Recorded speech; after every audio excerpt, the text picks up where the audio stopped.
এই ভীষণ গরমে একটু স্বস্তি পেতে আজ বানিয়েছিলাম পোড়া আমের শরবত। তো প্রথমে দুটো বড় বড় কাঁচা আমকে এইভাবে পুড়িয়ে নিচ্ছি, আর এক সাইডে 2 চামচ মতন সাদা জিরে ড্রাই রোস্ট করে গুঁড়ো করে নেব। আমটাকে কিন্তু খুব ভালোভাবে পুড়িয়ে নিতে হবে যাতে ভিতর পর্যন্ত পুরো নরম হয়ে যায়।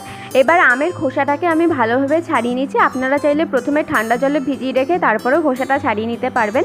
তো আমের খোসা ছাড়ানো হয়ে গেছে, এবার ভালো করে ধুয়ে আমি একটা ছুরি দিয়ে এইভাবে কেটে মিক্সিং বোলের মধ্যে দিয়ে দিচ্ছি। এরপর আমি একে একে দিয়ে দিচ্ছি একটা কাঁচা লঙ্কা, 1 চামচ সাদা নুন, 1 চামচ বিট নুন, বড় টেবিল চামচের 3 চামচ চিনি। এবার একটুখানি জল দিয়ে একটা কাঠ বানিয়ে নিলাম। এটা কিন্তু ফ্রিজেও আপনারা স্টোর করে রেখে খেতে পারবেন। এরপর গ্লাসের মাথায় একটু লেবুর রস লাগিয়ে বিট নুন লাগিয়ে নিচ্ছি। দিচ্ছি খানিকটা বরফ কুচি, 4 চামচ মতন কাঠটা দিয়ে দিলাম।